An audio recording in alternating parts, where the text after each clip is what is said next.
Welcome to this week's episode of Pondering Play and Therapy with me, Philippa. And me, Julie. And this week's episode is about interruptions to a child's play, or perhaps even to an adult's play. And Philippa, you've thought of this subject, you've got some ideas to get us started. Where is your mind going when we're thinking about play and interruptions to play? So I suppose I was thinking about life in general. It gets interrupted by lots of different things every day, whether that's having to cook tea, needing to go to work, needing to come home, needing to go to bed, needing to eat, needing to tidy up. How our life is interrupted. Lots and lots of things when we are binge watching Netflix. You have to get up and go to bed or go and cook someone's tea or whatever it is. And I was just thinking about if you're little and you're in the middle of something really fun and really great, whether that's in therapy with us when you're doing therapy or play therapy, whether you're out at break time at school, whether you're playing in the house, in the garden, whatever it is, and then your big person says, "It's tea time now, it's bedtime now, come and get your shoes on, we're going to Granny's." You know, what that feels and the importance of that, I think, and the importance of that frustration and the importance of that and how children move from that and manage that frustration and learn to deal with the rhythm of life, because that's what happens. So for me, I would think those are everyday interruptions that happen to play that are often scaffolded by a big person, by an adult, by a relationship. It might be by an older sibling, it might be by another child that you're playing with, and saying, "I'm really hungry, yeah, let's go and get our dinner." And you'll learn as a child, as a young, to tolerate, to manage, to build up the knowledge that you're going to go back and play again. You're going to go back and do that again. And yes, it was fun, but okay. So those are everyday infractions to play. I think when there's another end of that, this is what I think, where play is interrupted and maybe it's not always helpful. So it can be that a child or a young person or a teen is being played with and the adult keeps checking their phone. And once or twice you might need to do that, but when you're looking at your notifications for Instagram or TikTok or the text messages or the WhatsApp groups that are coming through, and that keeps interrupting the flow of the play or the flow of the engagement, or maybe parents, caregivers, the big people might have mental health difficulties or substance difficulties or alcohol, where there's a point where they can engage in that play, but then it becomes an absence to that, or they can't engage in the play that is meaningful for the child. They might be doing the best that they can, but for the child, it's not as meaningful for them, and it feels like the play is static or there is those interruptions in it. I wonder then about the impact of that on the child's internal working model. I think about myself when I was younger, and if somebody kept stopping to check something else, I think I would be really irritated by that. And I wonder if my internal working model would start to say that I'm not as important as, or I'm not as valuable as. And I'm sure that's not what a parent or caregiver would want to be communicating.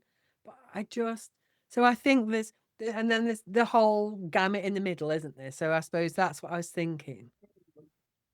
So, yeah, going back to what you were saying at the beginning about the reality of interruptions that all of us, big people and little people, are living with every day, interruptions, and then how we manage those interruptions.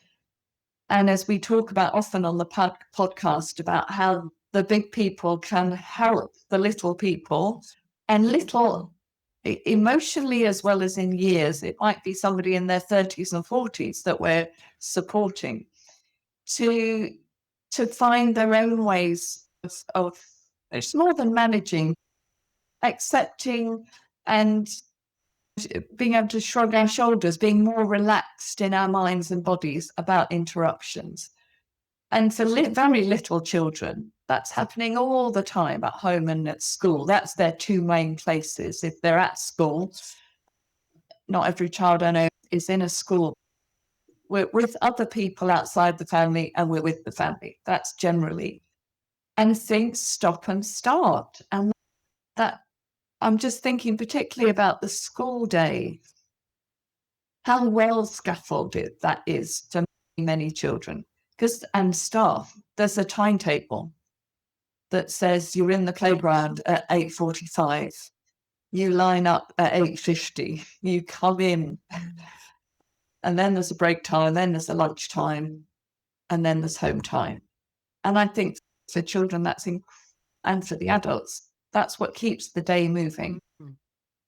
And I think about that transition for children, especially I think in junior age children, where there is this, my experience of as a teacher was there's playtime and there's work time. I think that language is changing. I hope that language is beginning to change in schools. So children aged 7 to 11, roughly in the UK, in juniors in key stage 2, where the bell rings or a whistle is blown or a flag is waved, there is some sort of indication that says, stop playing, come inside, and we're going to do something that's not called play. And my experience of being a teacher is that moment was the trickiest moment of the day Mm. to manage. To hold for me as the staff member blowing the whistle or waving the flag or whatever it was, and so hard for the children. And I felt really cruel. I felt I was interrupting. I would try and time it. Oh, like they've just scored a goal over there. Okay, so now's a good time. Or looks like they've just finished that song that they're singing with their skipping or whatever's going on in the playground. I tried to time it so that I wasn't blowing a whistle over something that was already in process. Mm. And of course, that's impossible because you've got 300 children out in the playground. There's no way everybody's pausing at the same time. But I wonder about how much I understood then. This is probably 15 years ago when I was teaching, how much I understood then about how hard that is for children, Mm. what the impact of that interruption is for them. Yeah. Do you know? Sorry. If Yeah, Go on. Sorry. Go on. I suppose I'm thinking if I was there now, I can't change that the playtime needs to finish or whether you call it outdoor time and coming for indoor time. Don't know what. The reality is that needs to happen. There needs to be shifts in a school day, in a family day. But I Just, think just before we move on from the school, when you were talking, what what I was really thinking about was that structure of the day, and that you were describing. Actually, this is the structure of a day, and it's very clear that these break times are going to happen. And for children, they know that they're going to get to play, they're going to get to move, they're going to get to physically jiggle around and get rid of all that energy in their body. And then we interrupt that as well, don't we? At times. So children can't sit, who maybe can't finish their work in class or deemed to be disrupting the class and blah, blah, blah. One of the first thing that gets taken away is playtime. So you can't go out and play now because you need to stay in and do this. And we interrupt that plan that they've got. And what must that feel like? You can't go out at lunchtime for your break because you need to, whatever it is, do your 9 times table. And we interrupt that rhythm that they've got and that moment Mm. of relief that they know they're gonna have with play, and we say, "No, you're not." What is that? Well, yeah, I think that's a really important point. That the fact that children, many children, not all, anticipate how the day is going to go. And we'll all know children, if you really need it to happen exactly as the plan says, and children who really love when we go off timetable and we've got everything in between. That sense of what is it like for a child to be anticipating something happening, playtime, lunchtime, reading time, PE, and then somebody saying, actually, that's not going to happen for whatever reason.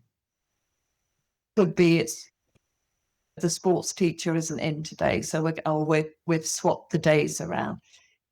But I mean, there's something about how we add in empathy. And I'm thinking back to if I was to go back into the classroom, which I don't want to do, and but I know for many people they're still in their 50s and 60s and teaching with full power. That's not in my capacity now. But I think the thing that I would change, and I feel sad that I didn't know enough about when I was teaching in my 20s, 30s, 40s, is to add in some empathy, to add in just a nod, just a, I know, but come on, we need to get back into class. And think for some children, certainly not for all, that would have made a little bit of a difference. The fact that I, as the person holding the power, as the teacher, to blow a whistle. We had a whistle in one playground and we had a bell in another playground. But I or somebody near me made a big sound. And that is a powerful control Mm. or indication to other people. But if it came with a, okay, folks, I know you're right in the middle of everything, but we need to line up. I just wonder if that might have made a difference to some children. Because I think as the adult in those years, I wasn't very patient or I wasn't very understanding of children who wanted that last run around, that wanted that last kick of the football, who just ignored the whistle or the barrel and were still whizzing. But yeah, just to have that bit of empathy about the interruption, to acknowledge that it is an interruption and that some days that feels really annoying and really tough. And I Like, yeah. think, yeah, I think then I think from school to home, like, just even being out in the shopping centre where you're jumping on the squares and playing hopscotch, and then you have to end it to go and do a shop and all those sorts of things. I think over and over when you're little, that builds up, I Mm, imagine, frustration and I think children, there's an expectation now that children do more. There's more clubs, more things, which in many ways is fabulous. They have a lot more opportunities maybe than when I was growing up. But then there's a lot more endings, isn't there? Because you're mm, only going to these clubs for a short amount of time, whereas I might get to go out and play from the minute I come in from school, and I could do the same thing until it started to get dark. But if you're going to craft club or to guides or to whatever it is, you're there for an hour often, and then it ends, and then you go and do something else, and then it ends. So often children have quite a lot of these endings, these breaks in play. And with that comes a break in connection.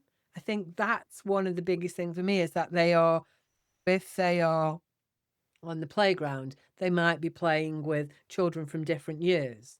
And now they're going to go inside and be with a whole different group of people. If they're at craft club, they might be again with a separate group or if gymnastics. And each time that ends, they are breaking the connection with that set of people that they're with. And In some ways, that's fine. We build that resilience. I think that's a tricky word to use, but we build that Mm. knowledge that we're going to see that hopefully we're going to see them again. Yeah. But for some children, that is absolutely, they don't know that they're going to see them again because they might have been moved lots of times. They might have had lots of different placements if they've been in foster care or adoption or have moved around family members or have had house moves. It can be, I guess, if you're in the armed forces, sometimes you can move around quite a bit, can't you? Or people Mm. lose job, parents' job moves. You don't always know that you're going to go back to that group. And how do you trust that again, that those connections in that play or that den that you were building or that art production that you were making or that drama that you were doing, you don't always know that you're definitely going back again, even if your family or your big people are saying it's coming back.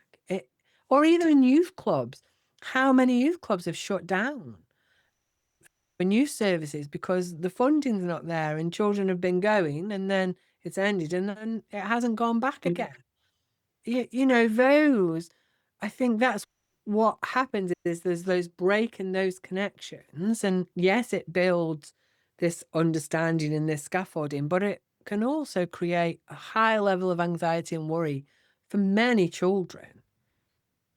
That there is going to be another playtime, there is going to be another therapy session. And so the interruption is potentially more painful than the adults around the child understand, because underneath it is a sense of, I may never get this again. Yeah. I'm going to make the most of this. I'm going to eke out everything I can in this play or artwork or whatever, because it may not come again. And lots of children experienced that with COVID, didn't they? That's what I think. Is that one day they were going to school, one day they were going to swimming and gymnastics and football and all these things, and they were doing it over and over again, and then it just stopped, and Mm. they didn't know when they were going to go back again. And with it came all this anxiety that the adults around them had, understandably, because we didn't know what was going on, and they didn't know when they were going to go back again. So in Oh, itself, and that was the whole country, the whole world had this interruption in play and connection. yeah. And how do we ask kids to continue to trust? That is, for me, I think that interruption, it was massive. I know we didn't really think we were going to go down the COVID route, Julie, but I was just thinking about that. Just was sending you a curveball there. I know, but that really made me think about what was that like for a 5-year-old or a 7-year-old who was doing these things, and then all of a sudden their front door was shut, and that play was interrupted. That Ooh. football match that they were going to on Sunday was stopped. Their drama performance that they were halfway through learning all the lines about just didn't happen. And playgrounds were shut. The Hmm. park, there were gates on the playgrounds. You couldn't go and have a swing.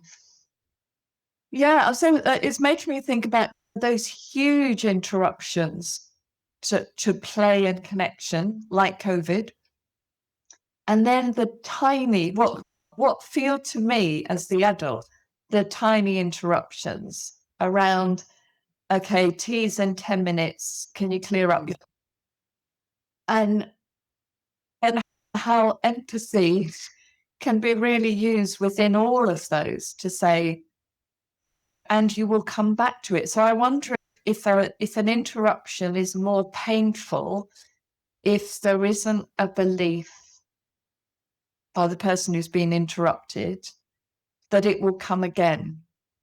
So I'm just imagining a child on the floor here, maybe playing with some Lego, and I've said, right, tea in 10 minutes. And in my family, tea meant 6 o'clock tea.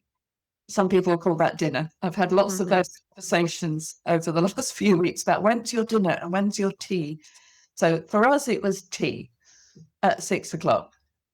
But a sense of, okay, that child may be able to accept that interruption because the Lego's still going to be there when they come back to it.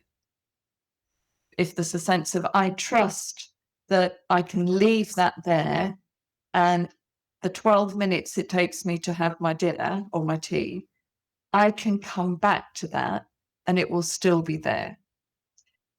For another child, and I'm thinking particularly for children in therapy, generally I see children once a week. I know sometimes you're seeing people once a fortnight. That gap can be so huge, and that capacity to trust that the therapist, the room, the resources will still be there in a week's time can cause absolute devastation for some children. Mm. And the And way, yes, go. I was going to say, and also I wonder about those small interruptions. If you anticipate that they're going to keep happening, so that you might be playing with a parent or a Mm, caregiver or somebody, and they keep checking their phone or checking a tally or another chat. Your sibling keeps coming in and wanting something. So you're in this midst of the play, but actually the interruptions keep going. And so you almost anticipate that I'm only going to get a couple of minutes and then they're going to do it again, or they're going to have to go again, or they're going to, what that's like as well. Do you know what I mm, mean? So you can't really immerse or hold that connection because it's constantly being interrupted by whatever it is that's going on or around. And you've got to almost cram it in as quickly as you can, or if adults are substance misusers or use alcohol, that there's this amount of time after school where you get this connection and you get this play, but there's going to be a moment where the alcohol takes over or they need to go and get a fix or whatever it is, and that mm. is going to interrupt, and that pattern is there all the time. I wonder what that's, because that's going to happen. And But yeah, you don't know when. So, is there a difference yeah. between, say, in a therapy session where I've got a clock and I'm also verbally saying, we've got 5 minutes left, we've got 2 minutes left. Most children get a sense of that means we're near the end. And it's very predictable. It's sometimes incredibly painful still for a child to have their play interrupted by time, by the clock. Whereas a child in the situation you're thinking about is they know they're very likely to be interrupted or the connection to end, but they don't know when. And if that's much harder And because there's you no scaffolding around it, is there? There's know, no empathy. That thing that you talked about when we're ending a therapy session, we can do that. Oh my gosh, it's so disappointed. I know, I really enjoyed playing with you, and I'm going to miss you for the next week or the next, but I'm going to really, we scaffold them. We mm, notice their feelings. We do a game on the way out. You go and hide in reception and I'll count to 10 and see if so I get them from the therapy room to reception. And then I might say, okay, is it raining? Is it windy? Is it sunny? Can you go and help me and have a look? And I'll wave to you. Wait. So we are scaffolding mm, that disconnect and still playfully. So we might move yeah, one play in the therapy play to hide and seek and reception. And then from I'm going to watch you, can you walk down there without standing on the cracks while I wave at you? Can I see you? So you are still doing that play as they are moving out of connection with you. But these other connections are almost like boof, and then they're reconnected and boof, and there's no mm, scaffolding or empathy and then when a child gets demanding or gets fussy, it's you don't want to play with it.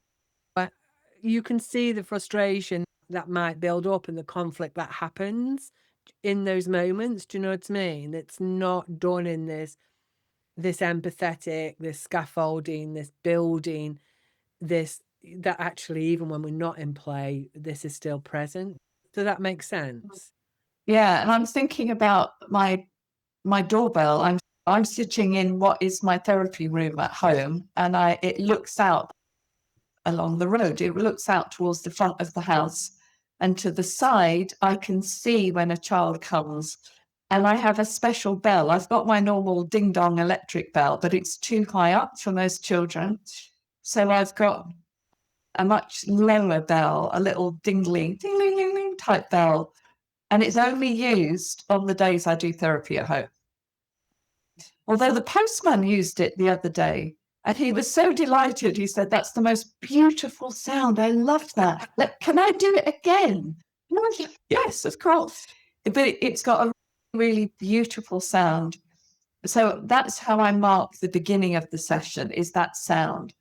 And as you said, this, I don't have a waiting room, there's the hallway, but some children need a lot of scaffolding to help them move from their play in the therapy room to outside in the corridor, to put their shoes on, to reconnect with a parent, to do all the things that they need to do. They're allowed to sit on the fourth step up my stairs to put their shoes on. And there's always one who goes that extra step because this particular child finds the endings, the interruptions to their play so hard. But then as they're leaving, so I stand at the door and I wave goodbye. And then with two of them now, I don't know how it's happened. One goes in that direction, one happens to go in that direction. But they want me to keep ringing the bell until I can't see them anymore. So they've created a playful way of coping with this interruption. And so I'm standing 1 or 2 days a week at my door, clanging my bell. And it's quite a busy street and people walking back and forth. But there's something about acknowledging for the child that it's too hard for them when they're little to say, "That's the end of your therapy, off you go." As we might do in an adult therapy session. Our time is up for today. See you next time. Mm. And as the adult, I can sometimes find that really tricky. But how do we help the children we see in schools, in therapy, at home, to just get over that, what can be a really devastating interruption? Well, Like, sometimes my children, little people, need to take something with them. So TheraPlay is great for that because we use feathers and cotton balls. So they're plentiful and cheap and those sorts of things. So or balloons. So I will often say, "We're going to do this, but you can take them home." So they put them in their little pockets, or the cotton balls, or if we're playing with balloons, I always have one that isn't blown up. And I will say, "We're going to play with this one, but you can take this one home and play with that." And it's almost like they need that, although the play is going to be interrupted, they've got this thing that it will then continue with their parent or their, I might say, if it's mum that's come with them, you could do this with mum and dad when you get home, or with your brother and your sister. So you can do that play. So there is an interruption, but it's a stretching of that actually they are gonna get that somewhere else. And there's that transitional thing for them that's super important to take with them, and hold on to in their little pockets, or their whatever it is, the straws with spit still running down them they want to take with them. And I'm like, "Yeah, okay, if that's what you want, you're gonna put it in mum's bag." And you can see like the look of, "Really?" yeah, But they do, and off they go. And it's that connection that's still there, isn't it? And that, I think, is what is super important in these breaks of all in these the therapy, interruptions. yeah. I'm thinking in play therapy, the way I've been trained, and perhaps other people listening, the way they've been trained is the child doesn't bring anything of their own into the room and they don't take anything out of the room. Roughly, that's too stark a rule. If a child has created something in the room, a picture, child made their own mobile phone the other day, all of those things stay in the room. And because I believe there's sometimes a lot of their process has gone into that. And it's not always very helpful for that child to take that piece away without the scaffolding of the therapy. So those things stay in the room. but I have a bag of ribbons and bits of string. Like even just Mm, recently, we're recording this just after Easter. I got a lint egg. Other eggs are available, but you know those ones with the red ribbon and the little bell. yeah, So that's gone in my little bag of ribbons. And so children often want to take one of those. And again, not particularly to play with it, but to touch it, to remind themselves that they are in some way still connected with me. They're very much still connected with me. And as we're talking, I think in therapy, I think we're pretty good at noticing interruptions. We do a lot of work in our trainings, and I'm sure you've had a lot of work on this in your therapy and other training about endings, which to a child can feel like an interruption. I'm wondering how in schools that need, that drive to keep a playful attitude, to keep a playful connection can still exist between perhaps the playground, the outdoor space, and the indoor space that is often not seen as a play space. Not for younger children. I think we've moved hopefully quite a bit as far as play for younger children. How can we help those children who really struggle with that interruption of their outdoor play?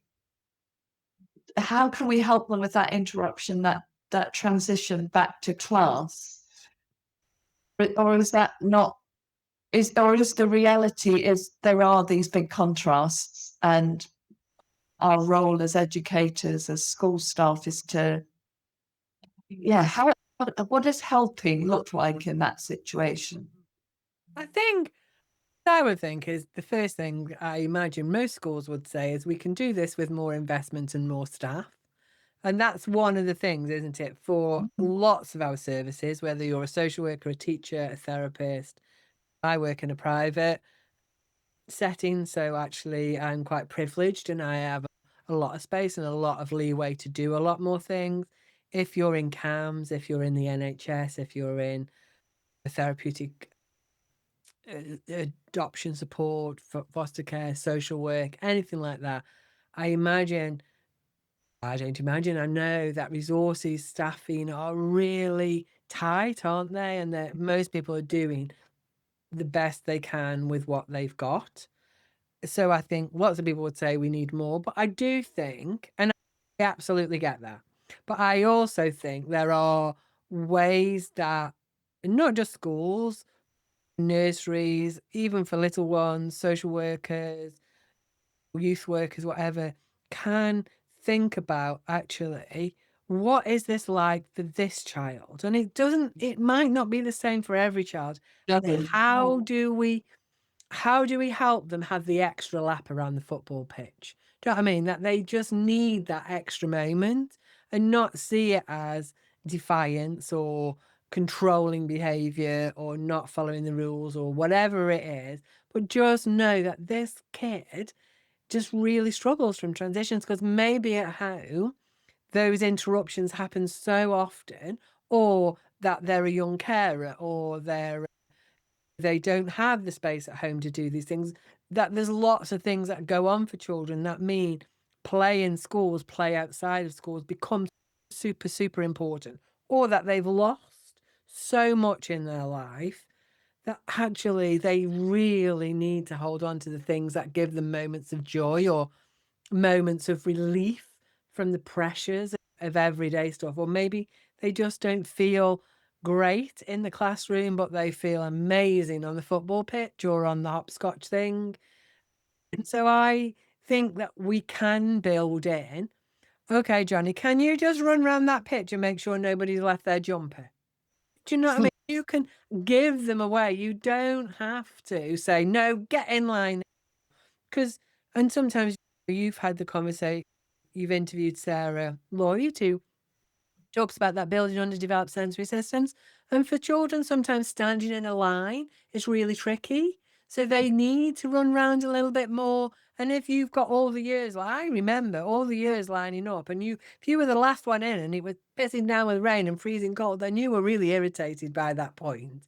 And then if you can't stand up in your body and you can't hold That's really hard. So let's just notice that there are some kids who can't do this. So give them a job. You don't, and most other kids know that this is what Johnny's like. Yes, And they're not absolutely. gonna, they actually would prefer that he's running around the thing than leaning on them or pulling their bag, or they're not gonna say, I want to do that as well.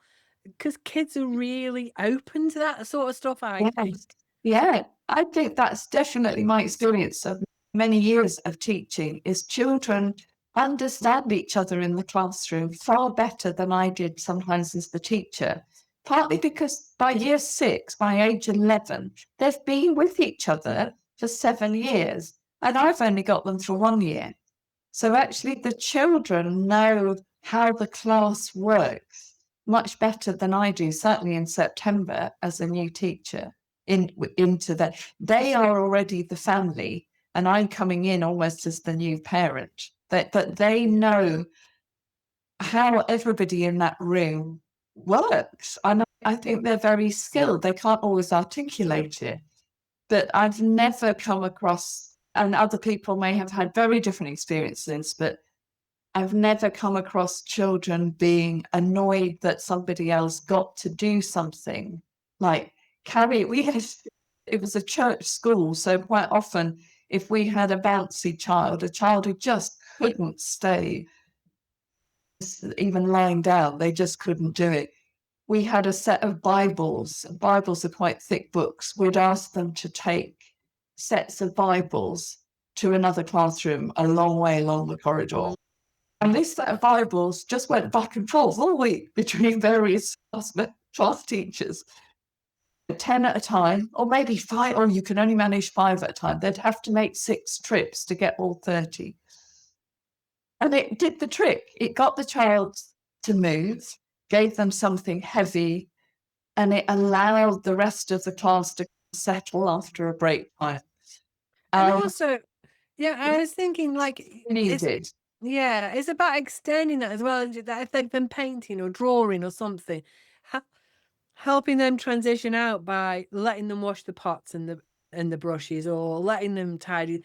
Y- Or if you're working as a support worker or something like that, doing the timings of we've got half an hour now, we've got 20 minutes now, those sorts of things. But also thinking about what do they need to transition from this to there? And what does it feel like for a child that might have been playing football with you in the park, or you've taken to some event that they want to go to, and now they're going home, and maybe home isn't as ideal as you want it to be. How do you help them hold that for a little bit longer? How do you support that movement from one thing to another and know that it's going to happen again, or that it might not happen again, but they can Oh, hold that's on it. to this Yeah. enjoyment of this? How do we do that? How do, as professionals, we help that interruption feel not like a rejection? Because that's what I feel for lots of children that we work with. The interruption is a rejection of them. And that's what we need to hold, isn't it? Is that we're not rejecting you. You are still super important. You're still super part of this. We're just not going to play now for a little while, or this is just going to have to end. But you're still super important, super amazing. I'm still going to think about you. We're not rejecting you, because that's what it feels like, that rejection over and over again. And for lots of children, I think we're talking now, I guess, about children who have had adverse childhood experiences, and they might not be in therapy. They might still be within their birth family, but they are experiencing life that's a little bit trickier than we would want it to be. And it's just, I think it's just about holding in mind, what is the child's experience when we're interrupting their play, even though it's a necessity.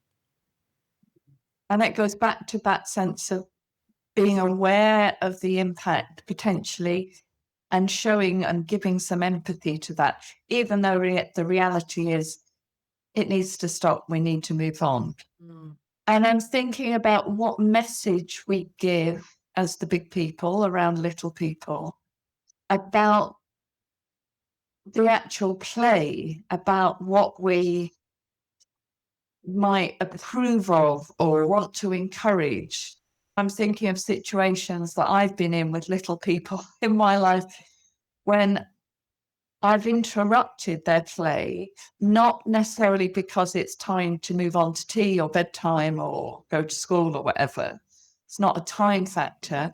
It's I'm not liking what they're playing, or I'm not liking the way that they're playing. I'm not approving of the type Mm. of play. So it might be that children, as we know, and lots of listeners will know, play very violently. It's not all fun and joy playing. There is joy in it, but the actual acts can be really violent, might involve swearing, it might involve hurting, getting the toys to hurt each other, might be a very dark story. Now, in therapy, I have ways of staying with that, the very dark, often scary, troubling stories that I'll either witness or be asked to join in with in a therapy session. Now, that's part of our training, is to be able to notice that, stay with it, not make it all nice, not move the child on, not to interrupt.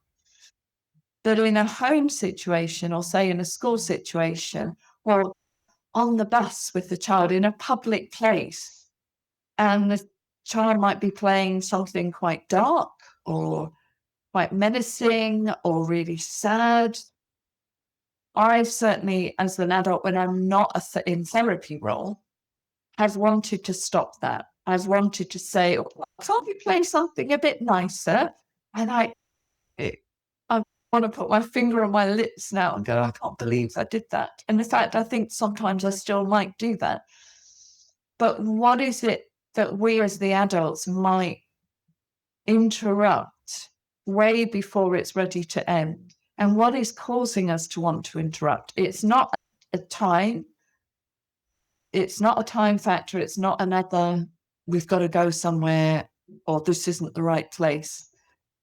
What if it's at home, so private space, at home, child's playing something pretty dark and nasty, or the themes of their stories are, and they're interrupted, not because it's tea time or bedtime, but because the adult can't handle it, doesn't want their child to be playing that nasty stuff.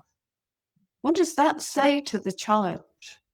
Mm. What yeah, and what does that mean? I suppose it's things like when my son was growing up, we didn't have guns or anything in the house, but he would find a stick and he would still have a gun and a sword. And I guess I let that go, but it was hard. Swords, not so much, but guns, I was really like, I don't want that to be a gun. You know, there's part where you think, actually, I'm going to say, no, that can't be a gun. And that's really, I didn't, but that was very difficult for me to sit with because I didn't, this thing. And I suppose my fear was, he was going to be a mass murderer or a, and he's not. He's the most gentle, kindest, loveliest man. He's amazing. He didn't turn into a serial killer or a mass murderer because he played with guns with his mates out of sticks, and that was fine. And actually, what it taught him was it was about imagination and that thing that one thing can be another thing, and it actually taught him way more than it did any damage to him. And it actually made guns not really very important, whereas if I'd stopped it, then they would have become more of a fascination, Yes. wouldn't they? Because it played out, he got bored of it by the time he was 8 or 9, but there's that bit of, "Oh my god, what?" And that, I think, is the thing of even when we're doing any kind of parenting, we need to parent the child in front of us, not the adult we want them to become. And when you see your Mm, child with a gun, what is the adult they might become, your feared adult, isn't it? But actually, that's not that's not the child, is it? You have to parent the child in front of you. so if we as the adults interrupt something that to us is disturbing and distasteful, that might but the child give the message that's something really important and I want to do it even more. Yeah. Or be So, curious about it. Why can't I do it? What is this about? yeah. And where would your limits be with that then? I suppose that's what I was just thinking about. I suppose when you're thinking about children playing out dark stories, I think it's about being present as the adult, isn't it? Because sometimes children do play out things that have happened to them because they Yeah. don't have the words. So we need to be, it's not about letting it play out and ignoring it, is it? It's about being present with that and about Mm. thinking about actually what is it that you're hearing? Where is this coming from? Is this something that actually they are just making up and they've got a really great imagination and maybe you've read something that's got a dragon in it or when they've embellished it and that's okay? Or is this something that looks like you need to be concerned about, something that they've experienced that's distressing for them? And I guess as parents, you know your children and I guess it's sitting with that and being able to wonder about it a little bit. And again, if you shut it down and they are playing out something that's happened to them, then actually you're shutting their way of communicating down. Mm. If if they're playing it out because that's actually just where their mind's going, then I think that you can let that play out. And I wonder sometimes if it's about joining in that play. So with my son playing with guns, my rule was you had to be kind. So they could shoot one another, but they weren't going to hit one another with a stick because that was a line that we're kind to one another. You can play cops and robbers or whatever it is you're playing. That's fine. The stick remains in your hand and not in anybody else's body. And Mm. that was okay. I guess if they're playing out something dark and, about death and dying and killing someone and all those sorts of things, I think I would want to listen and maybe if that kept going, wonder with them about, you know, what that was about, or could I join the play, or what were they feeling? I suppose it depends on the age of the child. Because if it's once or twice and then they've moved on from it, then that's probably if it stays, you would want, wouldn't you, as a parent, as an adult within that child's life, to just be a bit wondering about that. This is reminding me of a question somebody wrote in and asked us a few weeks ago about children playing what appears to be stories of their own abuse it happens to be in therapy sessions, but I'm thinking that could also be with their family. A child who's repetitively playing a traumatic story that is personal.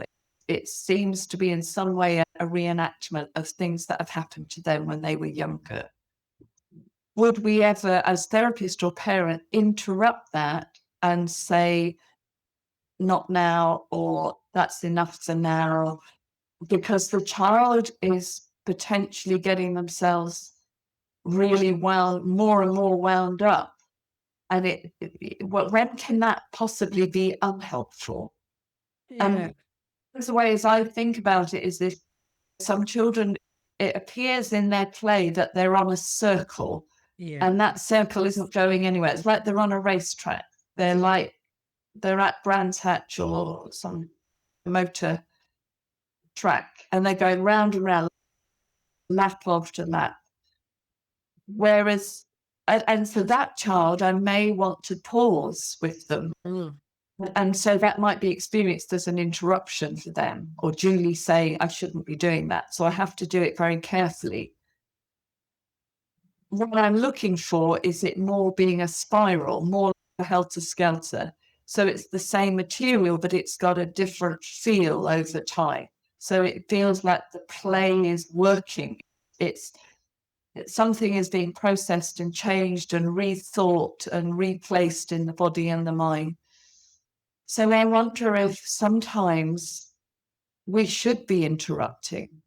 absolutely. And I think if you're a parent and you think that is going on, then I would say it's really it's gonna be helpful for them to seek s some support, some advice Mm. from somewhere, and it might be just you start with school, HST, mental health and schools teams. They are gonna be really good and they're really accessible, aren't they? Whether you've got younger children or teenagers.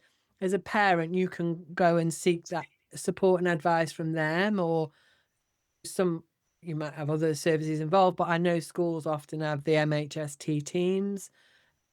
And because what you don't want is parents to be holding that on their own. They might Mm, it might be mm. that they continue to do the work, but actually to have some support around that. But I wonder if this is a whole other episode, Julie, around when we interrupt the therapy process or change direction or introduce something new. Or also when we interrupt the therapy process, so we move from one therapy to another, because that is also an interruption, moving from theraplay to Oh, there's EMDR. yeah, Um, yeah. Well, the funding gets cut as lots of us are absolutely. experiencing at the moment. The quite suddenly the therapy will need to stop or suddenly become fortnightly instead of weekly. And for me, that's an enormous interruption to the Absolutely. child and the family's therapy pattern. So it's the wider interruption. There's So that I generally see children during school term time, that natural rhythm of 5 or 6 weeks, and I work my therapy sessions to roughly fit around school holidays. But now with the lack of funding for special guardianship, children living with special guardians and adopted children, I'm having to really rethink about what is the pattern. I'm having to interrupt what for me is the natural pattern of weekly therapy during school time, have a break. But the funding doesn't cover that anymore. So that there's the wider interruptions to think about. so I think that's our next episode then, because there's also the interruptions of placement moves, of foster care moves, of school moves. There is that whole thing, isn't there, of how does all this play out? Yeah. And You sickness, being off sick yeah. Yeah, or bereavement and suddenly not being able to play with a child, whether I'm the parent, the aunt, the neighbor, the therapist, the teacher, the educator, that sudden interruption. absolutely. So that we will do part 2 next Oh, time, no, because what's the we've been part two? well over an hour now, so I think we need to and yeah. So yeah, so thank you for listening to this week's episode of Pondering Play and Therapy. Listen again in a few weeks where we will pick up on interruptions in the wider system of therapy, play, and the systems around us. You. Bye bye.